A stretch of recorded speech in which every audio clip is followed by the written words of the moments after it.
Wish you could become a morning person? You know the type, up before the sun, early morning runs, first one to the office with donuts and a smile. How do they do it? Easy. With the new Galaxy Watch 8, sleep tracking and personalized insights from Samsung Health help you improve so you can wake up to a whole new you. One who, dare I say it, skips the snooze? It's possible. Train your sleep with Galaxy Watch 8. Learn more at Samsung.com. Requires compatible Samsung Galaxy phone, Samsung Health app, and Samsung account. This episode is brought to you by Indeed. When your computer breaks, you don't wait for it to magically start working again. You fix the problem. So why wait to hire the people your company desperately needs? Use Indeed's sponsored jobs to hire top talent fast. And even better, you only pay for results. There's no need to wait. Speed up your hiring with a $75 sponsored job credit at Indeed.com/podcast. Terms and conditions apply.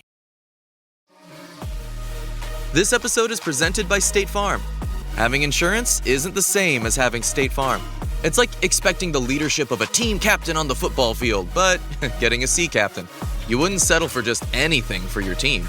Shouldn't it be the same for your insurance? So don't settle for just any insurance when you can go with a leader. State Farm. Like a good neighbor, State Farm is there. Welcome to Sephora. I'm looking for a perfume that's not too perfumey. I got you. Serum moisturizer or moisturizer serum. Let's get into layering. My concealer is making me look worse. Sounds like the wrong shade.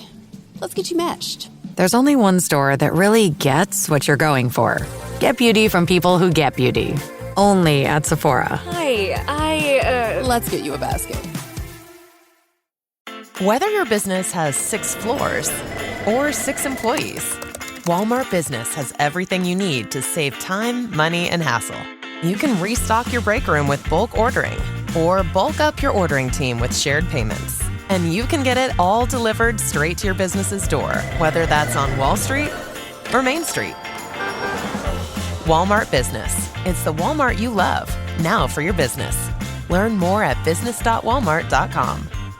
No spoilers on this, but I feel like everyone's favorite part about White Lotus, the season finale, was this past Sunday. The accents. People are fascinated by North Carolina accents all of a sudden. How did this happen? Yeah, where's yours, Tom? Yeah. You've been underrepresenting North Carolina here. For real. Tom, no. My dog's name is Piper, so... You're a Buddhist. Is that your Parker Posey? Tom. Yes. Tom, no. Taiwan. Charlotte. I just love the idea that Duke had to make an official statement. Real look at me, Louie moment for Duke. Nobody was thinking about that. What was the statement? Well, Frank Tramble, the VP of Communications, Marketing, and Public Affairs, sent an email that they didn't approve of this guy, Tim Ratliff, wearing a Duke shirt. And they said, Duke appreciates artistic expression and creative storytelling, but characters prominently wearing apparel bearing Duke's federally registered trademarks creates confusion and mistakenly suggests an endorsement or affiliation where none exists. The show not only uses our brand without permission, but in our view, uses it on imagery that is troubling. Yep, there it is. Does not reflect our values or who we are, and simply goes too far. Does anyone really think, yep, that's what Duke University is about? People who kill themselves because they've been Ponzi scheming and they're subject of an SEC investigation.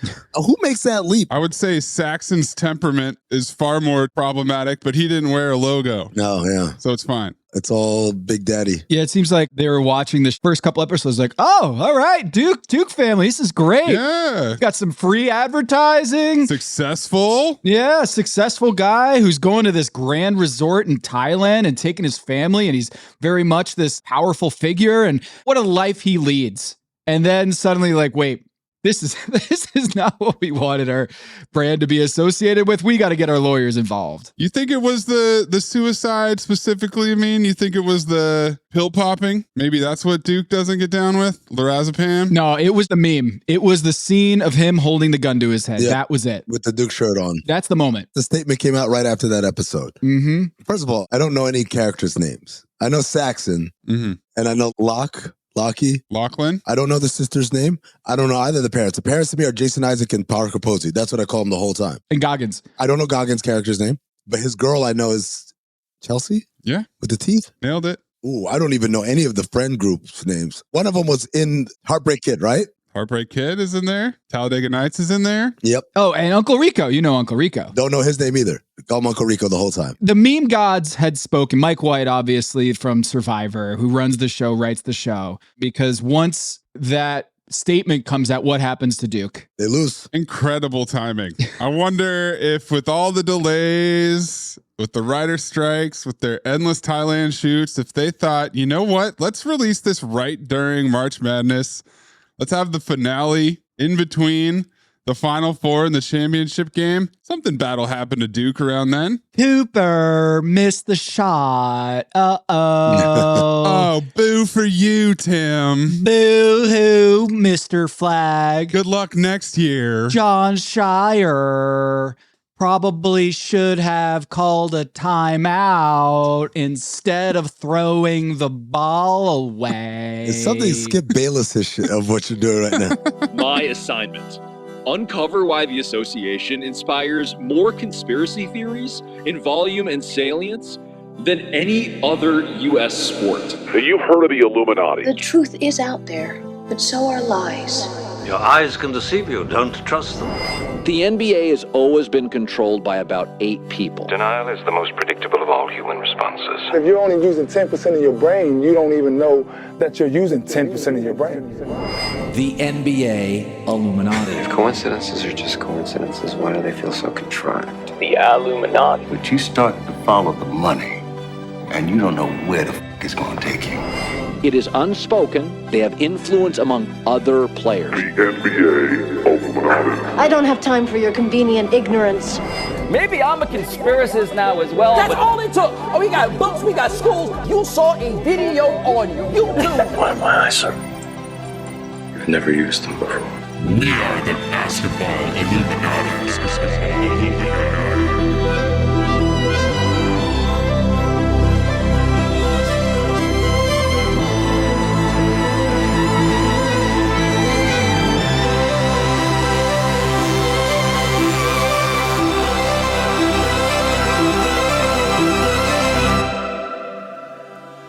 This is Basketball Illuminati. I am Tom Haberstroh, and as always, I am joined by the 5-star Illuminati generals Amin Elhassan and producer Anthony Mays. Members of the Illumination can support us on Patreon at patreon.com/countthedings. You can also show your support by wearing a Third Eye hat or a Basketball Illuminati shirt or hoodie. Check out the link in the show notes or go to the Count the Dings store on Cotton Bureau and keep that third eye open. Later in the program, we're going to decode Draymond Green's DPOY. DPOY stands for Defensive Player of the Year campaign, and what this is really about. Defensive Podcaster of the Year? There it is. We're going to talk about that in our Codebreakers segment, but first.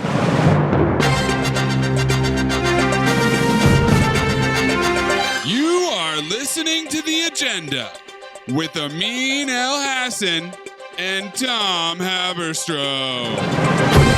All right, so earlier this year, we did a deep dive into player agents and how they are behind the scenes, pulling the strings.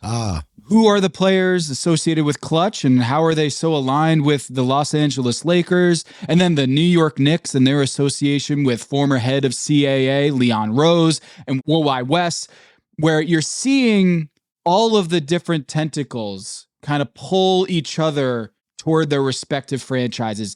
And one of those tentacles we found out was the Jeff Schwartz tentacles with the Denver Nuggets, Jokic, Russell Westbrook. Yes. The most closely associated agency with an NBA team was Excel Management with Jokic's team. And Amin, we didn't know about this Jeff Schwartz and how he was representing basically half the roster for Denver. Tentacles are the best word to use to describe this, because imagine a giant octopus grabbing and squeezing different individuals in the organization.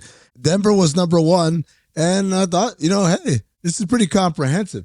But, Tom, not long after we did that episode, I did an episode of Forward Progress on Sirius XM Radio, where we discovered the NFL has this issue as well. Ooh. They figured out that a lot of the diversity issues or lack thereof can be tied to the thing where agents seem to run organizations. And what's happening is the owners are consulting their employees on who to hire. So you got a GM who gets hired. It's a package deal. He comes with a coach. And both of them will be represented by the same agent. And oftentimes what happens is these agents are creating like these mixer events for all their clients. They introduce their clients and then they dice them up. In many cases, it's not just the GM and the head coach, but also many of the coordinators. And so if these agents are representing mostly white candidates, that's why you see whole white staffs, because it was all kind of put together before even there was a regular hiring process by the team. Now, in the NBA, we don't have that much of an issue in terms of diversity in these hires, but it stands to reason that you have this situation where a coach is hired and shares the same representation as the general manager. Is there any situation like that right now that we could point to, Tom, that might fit into that narrative? Well, let's remind the listeners first. I mean, didn't we have an NFL reporter join the show to show all of the behind-the-scenes stuff that you're describing? So if you haven't listened to it yet, Maze, can you direct the audience to what episode I'm referring to? Football Illuminati. Real easy. It's a tush-push for you right there. Kalen Kaler came on right before the Bears hired Ben Johnson to talk to us about coaching trees and GMs with the same agents in the NFL. We have a great report from Marc Stein, our friend Marc Stein, who does the Stein line with one of our intrepid reporters, truth tellers, Jake Fisher, over at Substack. And in anticipation for Wednesday night's return to Dallas, where Luka Doncic, for the first time, is going to return back to Dallas as a member of the Los Angeles Lakers, Marc Stein decided to do a little Q&A, or at least an FAQ. And if you haven't subscribed now, you got to, because we get a lot of details, a two-part series about the Luka Doncic trade that continues to develop. All these reports are coming in, and you might go to a mainstream reporter and you might get the news break of when Luka gets traded, but it's people like Marc Stein who share the news that you would never get by getting a press release or watching the next game. I mean, this is one of your big things, is like real newsbreakers like Marc Stein give you details that otherwise would not be made public. Not just a transaction, right? Because a transaction, at the end of the day, you'll find out. Example I always give is if there was no newsbreakers and there were no press releases and there were no press conferences, how would we know that Paul George had got traded from OKC to the Clippers? It would have been when you turned on a Clipper game and you say, what the hell is Paul George doing here? You would have found out one way or another. Whereas something like Ethan Strauss's missive about why Steph Curry left Nike for Under Armour, we could have gone our entire lives. We would have never known if Ethan hadn't taken it upon himself to report that. So Marc Stein is, ladies and gentlemen, the latter. He is a guy that gives you news that you would not have known had you not heard or read his report. Speaking of the Nike campaign that went awry with Stephen Curry, this story from Marc Stein: how did Nico Harrison emerge as Mark Cuban's choice to succeed Donnie Nelson as Mavericks GM? And Marc Stein goes through a sequence of events that, as you're reading it, you're like, how did Mark Cuban let this happen? All of these kind of missteps here where Mark Cuban told Marc Stein directly in June of 2021, told Marc Stein that he expects to hire a new head of basketball operations before hiring a new coach. And I mean, that makes sense, right? Yes. If you want a lead decision maker to run your front office, you want them to pick their head coach. And what Marc Stein is reporting is that Mark Cuban assembled a 5-person council, a special Illuminati sort of council, but outside of our Illuminati, to help him hire new chief decision maker. We got to hire a new head coach. And the panel featured Dirk Nowitzki, Michael Finley, a front office exec, Keith Grant, the team psychologist, Dan Kalkstein, and then Casey Smith, the highly acclaimed head athletic trainer that we talked about last week with Tim McMahon. The advisory committee recommended that Jason Kidd should succeed Rick Carlisle as the head coach, but also Jamal Mosley was a candidate for the job, and he was a close Luka Doncic confidant and assistant coach under Rick Carlisle, and there was a lot of swirling of Jamal Mosley going to Orlando, and maybe Jason Kidd would go to Orlando, and turns out quickly, boom, Emmanuel quickly? Mark Cuban. What? Nothing. You said quickly. He said Emmanuel quickly. This is what Amin does. I know, but he doesn't play for the Mavs. This is what Amin does. He does puns. Keep going. And references. Okay. The 5-person special counsel, go get Jason Kidd. And then we need to go get an executive. And they zero in on a guy named Nico Harrison. And as Marc Stein's reporting this, he says Harrison has no prior connection to the Mavericks, but leaked sources say that a strong recommendation on his behalf was conveyed to Cuban by the influential agent Jeff Schwartz, Kidd's longtime representative, who would also become Harrison's agent. So you're saying that Nico Harrison didn't have an agent. He was a free agent. And all of a sudden he's cozying up to Jeff Schwartz, who just got in with the Mavericks via Jason Kidd. Bing, bang, boom. Nico Harrison becomes the Mavs GM. Are you suggesting it wasn't just someone doing someone else a solid? Hey, you should hire that guy. He seems cool. This is how Nico Harrison got on the Mavs radar. Is basically an agent got in Mark Cuban's ear in his 5-person advisory council, and then things start to unwind. Mark Cuban decides to sell the team to the Dumont Adelson family, and he says, hey, wink, wink, nudge, nudge, I'm going to have control over basketball operations. And as Marc Stein reports, didn't really work out that way. Mark Cuban didn't want to have it in writing because he didn't want to be considered an employee, because it would have to be a separate document as the sale. And Mark Cuban, for those reasons, I'm out. I want basketball ops, but I don't want to have to sign this document that makes me basically work for the Adelson family. Yeah, I kind of understand that. If you're used to being the owner of the team, you don't ever want to work for someone. But at the same time, a wink, wink, nudge, nudge, handshake, verbal agreement is nothing. So what did he really expect? This article by Marc Stein in particular made me question how much Mark Cuban is invested in the team, which is weird to say because he seemed more invested than anybody. Yeah. But this train of events seems like he checked out, man. This came out of nowhere. Mark Cuban had never, ever even hinted at the idea that he was going to sell anytime soon, much less to this family that has no ties to Dallas whatsoever. And as we've detailed here before, the family that he sold to is a Las Vegas family that has grand ambitions to build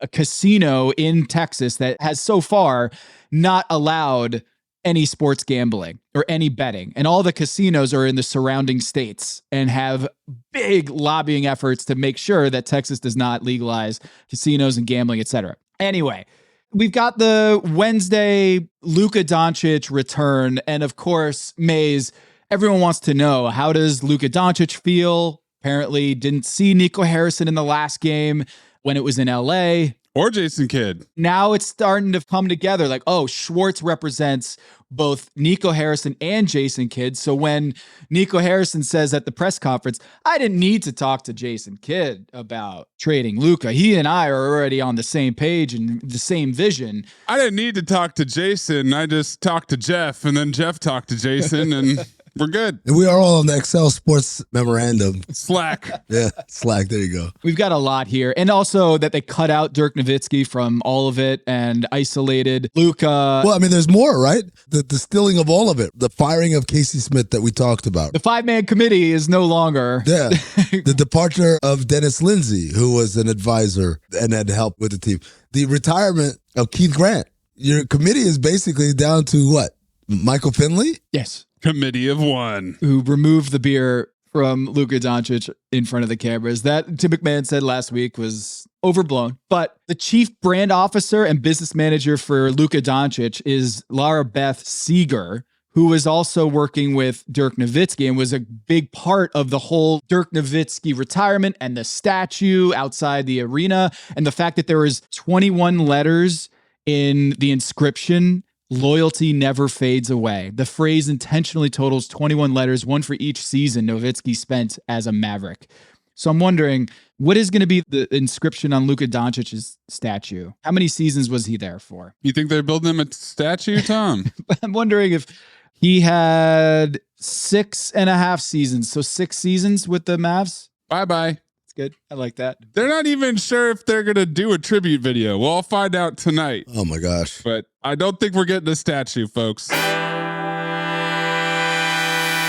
Hello, listener. It's Producer Maze here to talk to you about Quince and their cookware. Cooler nights mean cozy meals at home, and Quince's cookware has made fall cooking so much more enjoyable. Their pieces deliver the quality and performance of luxury brands, but at a price that makes sense. And they look gorgeous on the stovetop, too. No matter what item you need to complete your kitchen, Quince has you covered. With 5-ply stainless steel pots and pans, nonstick skillets, chef-quality knives, and even ceramic bakeware, which is perfect for cozy casseroles or Sunday roasts. And when you look at these prices, you might think, how is Quince doing this? How do they deliver high-quality items similar to high-end brands that are half the price? Well, let me tell you, they partner directly with ethical top-tier factories to cut out the middlemen and pass the savings on to you. And it's not just cookware. I got myself some bath sheets. That's right. When you're a tall man, you have to use bath sheets, not bath towels from Quince. It's like drying off with a cloud. It's incredible. Upgrade your kitchen for cozy fall meals with premium cookware from Quince. Go to quince.com/dings for free shipping on your order and 365-day returns. That's QUINCE.com/dings, DINGS, to get free shipping and 365-day returns. Quince.com/dings. Listener, listen up. This is important, okay? I'm going to try to save you some money here. If you're still overpaying for wireless, it's time to say yes to saying no. At Mint Mobile, their favorite word is no. You may think like, oh, that's bad. No contracts, no monthly bills, no overages, no hidden fees, no BS. Here's why I said yes to making the switch and getting premium wireless for $15 a month. You heard that correctly. $15 per month. Ditch overpriced wireless and the jaw-dropping monthly bills. And of course, there are all these hidden fees and stuff, but at Mint Mobile, plans start at $15 per month. All the plans come with high-speed data, unlimited talk and text. You're not doing like weekend and nighttime minutes or anything like that. And it's delivered on the nation's largest 5G network. Use your own phone. Don't have to get a new phone. Use your own phone with any Mint Mobile plan and bring your phone number along with all of your existing contacts. I switched months ago. People have asked, did you actually switch? Yes, I actually switched months ago, and I don't know what to do with all this extra money. I've cheated the system here. I've rigged something. This is an Ocean's 11 situation where I'm stealing wireless from Mint. That's how good a deal it is. Ready to say yes to saying no? Make the switch at mintmobile.com/dings. That's DINGS. That's mintmobile.com/dings. Upfront payment of $45 required, equivalent to $15 per month. Limited time new customer offer for first 3 months only. Speeds may slow above 35 gigabytes on unlimited plan. Taxes and fees extra. See Mint Mobile for details. Hello, listener. It's Producer Maze here to talk to you about Kindred. Now, close your eyes like Owen Wilson during a job interview and imagine a way to travel that feels personal, comfortable, and connected without the price tags and the sterile feelings of hotels or short-term rentals. Now open your eyes and stop using your imagination because Kindred has made it very real. That's exactly what they do. Kindred is a members-only home swapping network. It's not a hotel. It's not a short-term rental. It's a smarter way to travel where each stay feels like home. Here's how it works. With Kindred, your home is your ticket. You earn credits by hosting fellow Kindred members, and then you use those credits to stay in over 220,000 homes in more than 100 cities worldwide. There are no hotel costs or rental fees, just the credits that you've earned. Every stay comes with white glove service, 24/7 trip support, and $100,000 in host protection. Make it easier for you to travel and enjoy yourself and not worry about details. I've used Kindred and I found an amazing home for a weekend getaway in an idyllic location with amazing views and great ambiance. It had everything I needed. And the best part was, it cost me $0. So apply now at livekindred.com and use code DINGS to join for free. Plus, you'll earn 5 nights of travel credit just for signing up. That's right, that's 5 whole nights for free at livekindred, KINDRED.com, code DINGS, DINGS, livekindred.com, code DINGS. Are your business expenses playing hide and seek? With Uber for Business, the small spends that slip through the cracks, like rides and meals, go right where you need them. Because it integrates with leading expense platforms. You can say goodbye to surprise costs, missing dollars, or chasing receipts. Everything's track downable. Uber for Business. Make small steps that make a big impact. Learn more at uber.com/small steps. Don't chew on that, Max. Cooper loves that shoe too. Oh, now he's into Cooper's food. Wow, he is loving it. What do you feed Cooper? Blue Buffalo Life Protection Formula. He never leaves a crumb. I love it because it's made with high-quality protein, nutrient-rich fruits and veggies, and wholesome whole grains. Looks like we're switching to Blue. Blue Buffalo foods are made with the superior ingredients your dog needs to thrive. Can your dog food say that? Visit feedbluefood.com to learn more. Are you a forward thinker? Then you need an HR and finance platform that thinks like you do.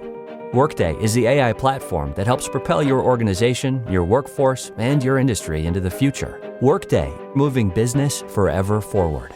For a limited time at McDonald's, get a Big Mac extra value meal for $8. That means 2 all-beef patties, special sauce, lettuce, cheese, pickles, onions on a sesame seed bun, and medium fries, and a drink. We may need to change that jingle. Prices and participation may vary. At Starbucks, we've more than doubled parental leave for full and part-time baristas, giving them up to 18 weeks of paid time off, so they can be there for early bedtimes, late nights, first laughs, and spend more time with the best company they know.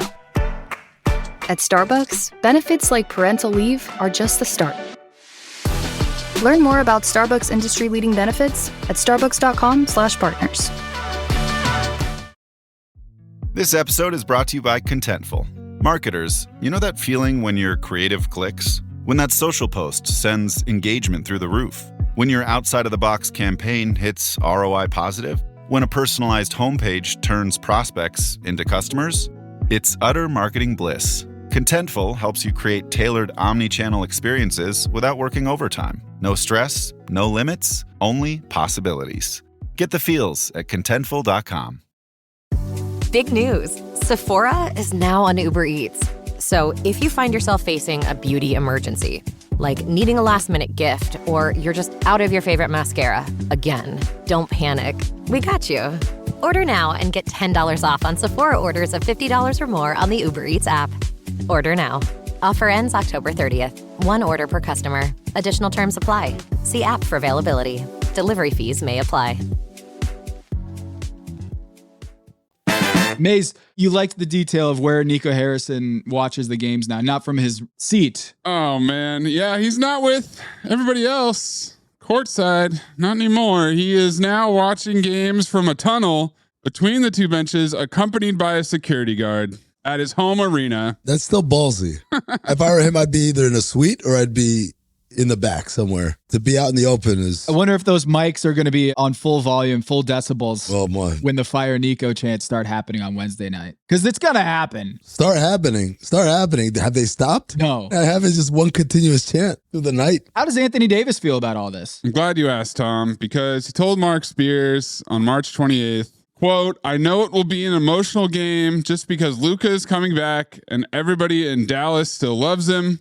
However, on April 5th, when asked about the emotions going into Wednesday's game, he said, quote, no emotions." Nice. No emotions? In 1 week, he flushed all emotions out of his system.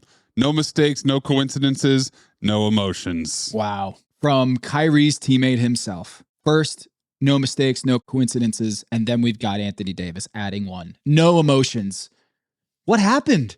It's supposed to be emotional. No mistakes, no coincidences, no emotions, no tribute video.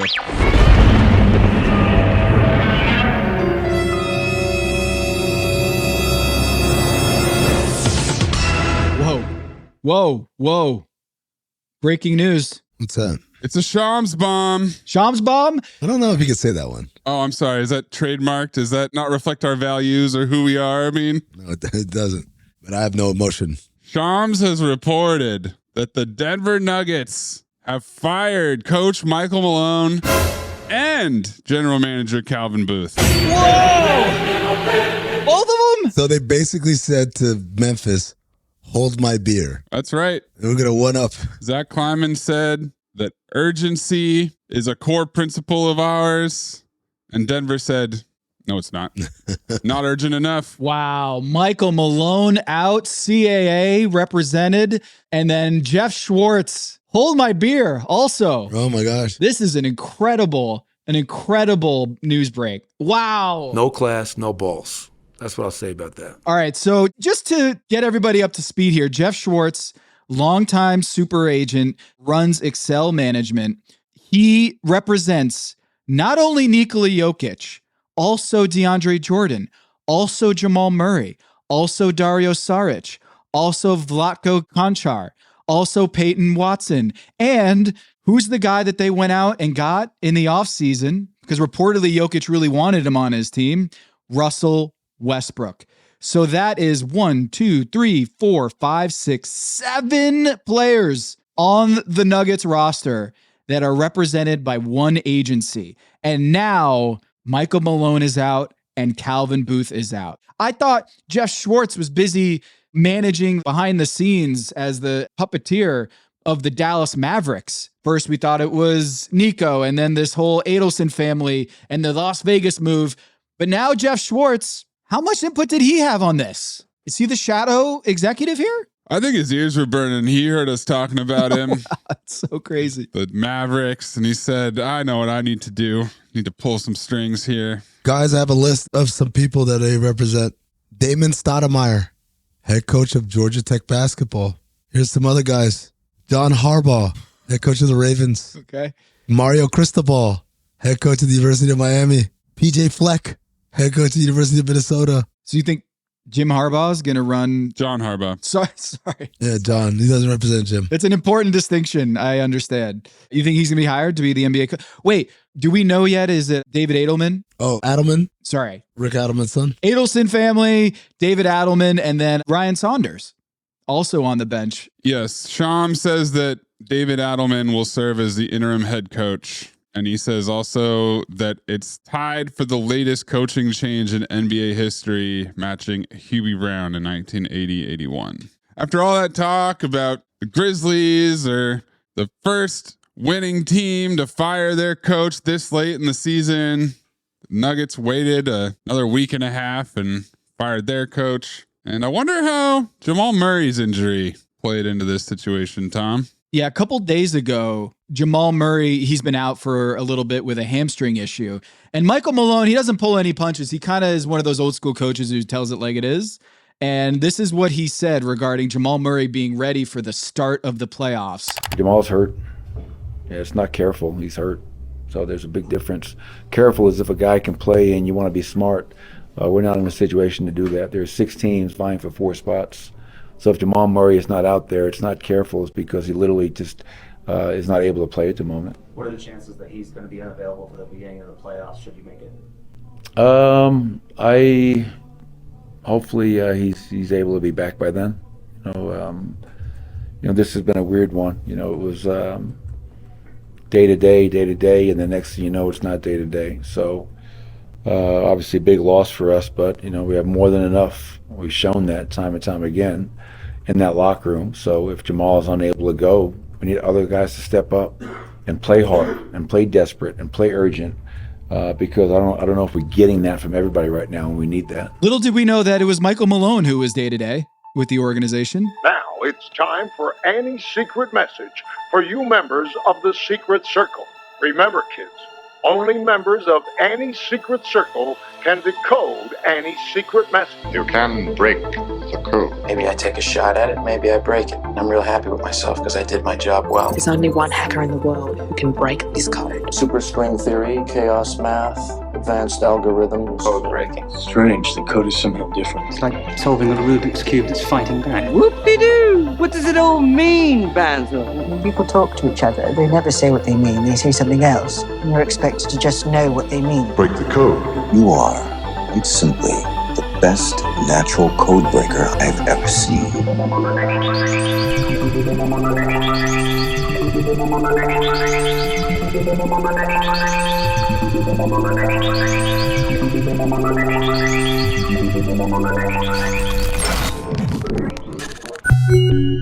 So I don't think we can ever really have a Draymond themed segment that's not a Code Breakers. He is one of the archetypal code breakers in the NBA, and he's found a new lane here in the last month, not getting suspended or getting too many technicals or flagrants, even though he did get a flagrant on Sunday against the Rockets. No, he has cracked the code on how to campaign for an award. So on March 18th, we talked about this on Do You Believe? After shutting down Giannis Antetokounmpo in a game, he said, quote, I look around the league. I don't see many players impacting the game on the defensive end the way I do. I don't see many players completely throwing off an entire team's offense the way I do. 1,000%, especially with Wemby going down, seemed like he had it won, and now it is right there. So 1,000,000% I have a case, and I will continue to build that case for these next 13 games. He said that about his case for the Defensive Player of the Year award. This is brilliant, man. I mean, think about it. Wemby gets shut down for the season with DVT on February 20th. And the veteran that Draymond Green is, he realizes that's an opening for me. That's an opportunity. Well, is there any way to mathematically represent what impact Draymond's words had in terms of the DPOY race? Well, what's crazy is that, we have all these odds makers and like sports books. We also have Polymarket, which is this marketplace that you can trade on information or trade on results. It's not really a sports book. It became popular in the election, but there's an open marketplace for awards, and we can track on Polymarket how much buzz or how much people were trading on Draymond Green's Defensive Player of the Year award chances. And as of March 3rd, Draymond Green had literally less than 1% chance of winning Defensive Player of the Year.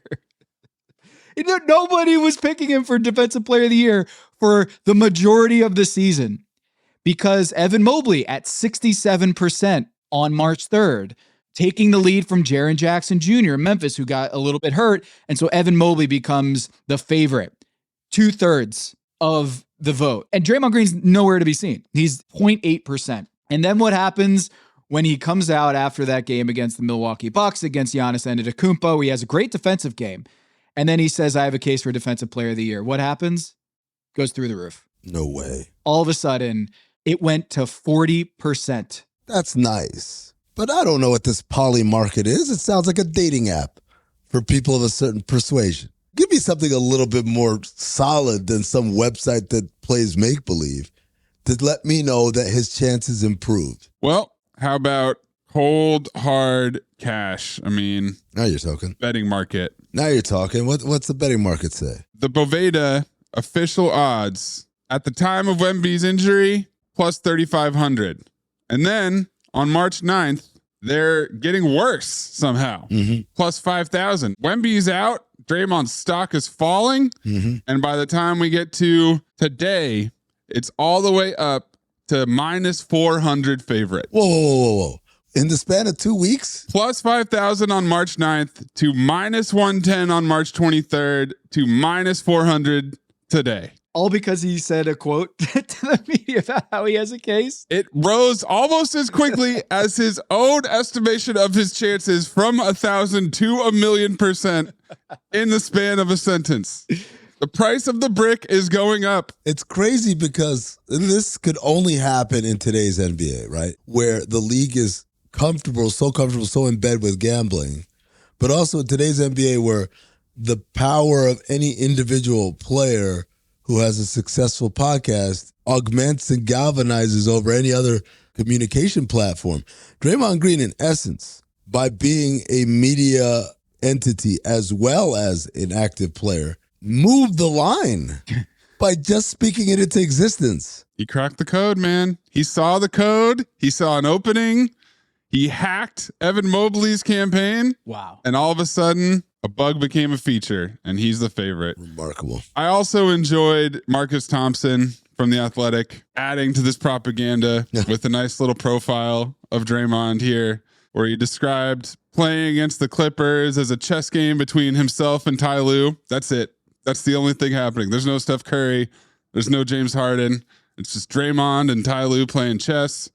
And he said, quote, every offense in the NBA is built to put defensive players in a rotation. So if I know that and I know the rotation, if I see that y'all are doing this or y'all are doing this to get to that, great. I'm going to stand right there and fuck this whole play up. I want everything that y'all thought y'all was going to come in this game and do. I want to take all that shit off the table. That's why I talk to the coaches so much. This is my little battle with the coach. I want to fuck your shit up. It's no hard feelings. I'm always bantering and talking, but your offensive game plan, I want to fuck it up. Completely destroy your offensive game plan, and then I want to let you know about it. I think this just speaks to how little people know what goes on defensively. Like, no one knows how to judge defense in the NBA. This is what it clearly is that we needed someone like Draymond to come out and say, I'm the defensive player of the year, playing chess with Ty Lue on a basketball court. And we're like, you know what? Maybe he's right. I love that was enough for the line to move, for people like, you got a point.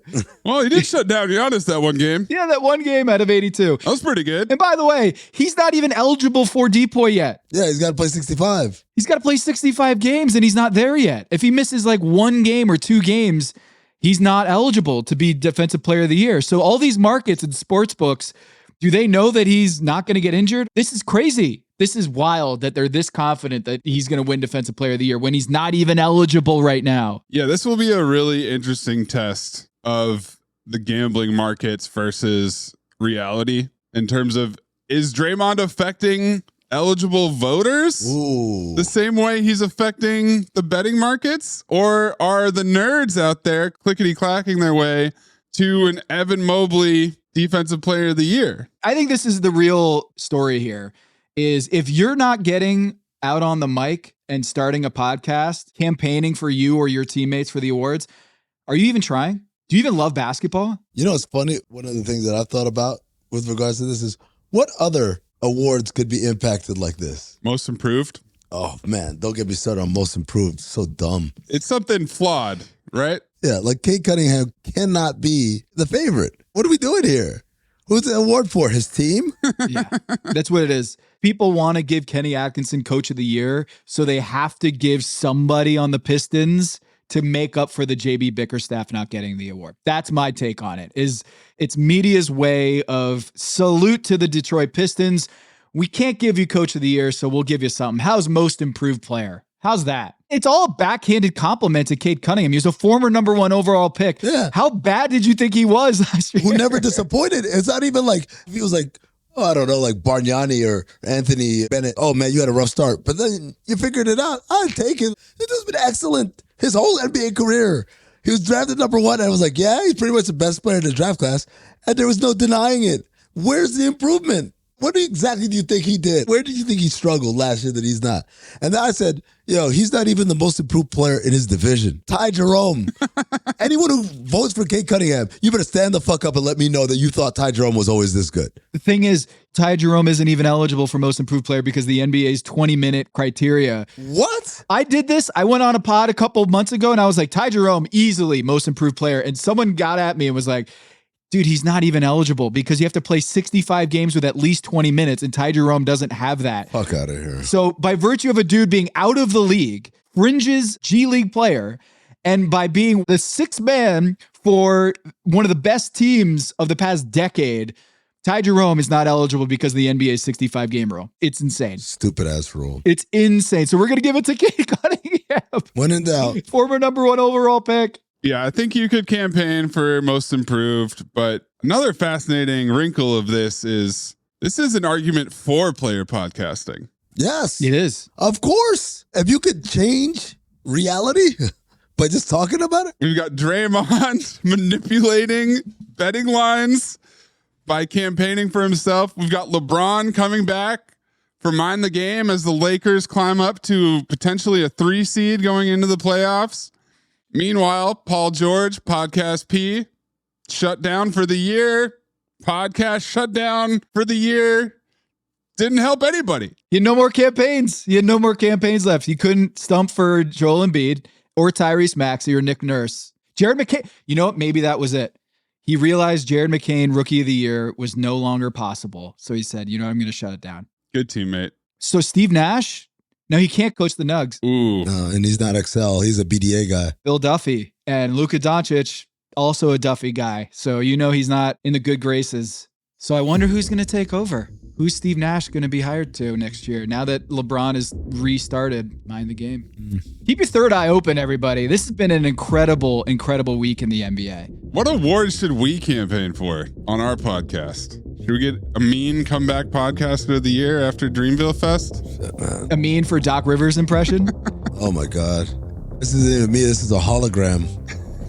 I'm using AI, Chat GPT. Nobel Prize for Amin, coming up with a hologram technology for Illuminati. That's why that Emmanuel Quickly reference came out there. It's just what Chat GPT thought, like, well, this is what Amin would have wanted. That's why Tom was so confused. Emmanuel Quickly, what? We're talking about the Mavs. It passed the Turing test and Tom was blown away.